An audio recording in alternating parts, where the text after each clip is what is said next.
The Sandlot. Now, I know a lot of people have seen this movie. I know some people that haven't seen this movie. And I'll give you guys a synopsis of it. The people that haven't seen it. The people that have seen it already know. So it's a movie about Smalls. And he is new to the neighborhood. So he decides, or more like his mom decides, hey, you need friends.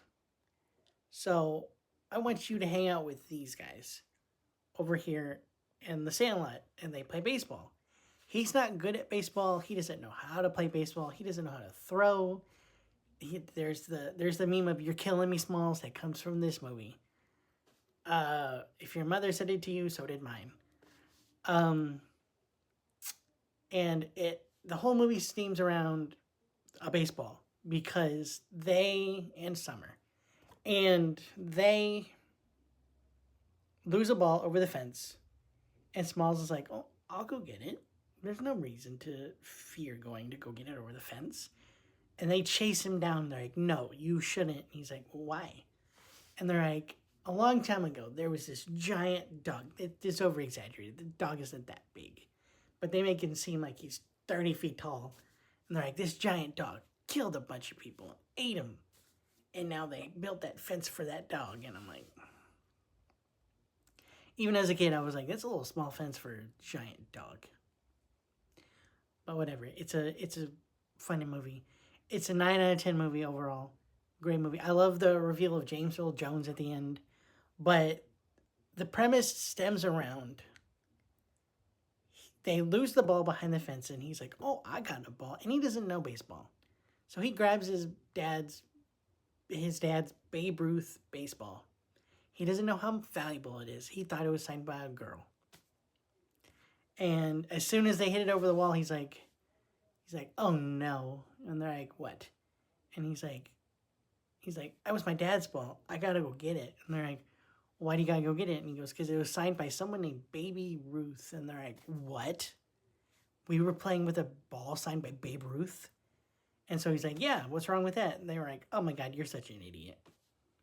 And all the shenanigans ensue, and they also devise plans in the treehouse, and all the plans that they do fail until one day, Benny the Jet Rodriguez jumps over the fence, gets the ball, runs out, and the dog chases him, and it makes it seem like this dog is so huge, but he's just like this big. And it's a big dog, but it's not huge. And it shows that they run all around town, and this is the summer too. So they go to like the pool, and they see Wendy Peppercorn, and Squints apparently marries her, even though he's like super young compared to her. So I want to know the age difference there.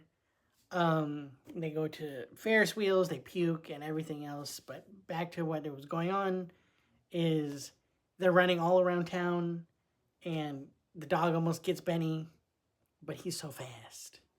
I'm just kidding. Until they go back to where they were, and the fence falls on the dog, and they feel so bad for the dog that they lift him up off the dirt, and the dog kisses him. But then they realize the dog isn't that big. And they apologize. And then they meet James Earl Jones, who was like, "You try to kill my dog." And he's like, "Oh yeah, I knew Babe Ruth. Here's a ball. Here's a ball, so you don't get in trouble." Until he told his parents, he's like, "Hey, listen, this is what happened to my baseball, but I got this." And he's like, "Okay." And they were all friends until they got older, in which they, separated. Overall, this movie is I should have reviewed this on July 4th, but overall, this movie is a great summer movie.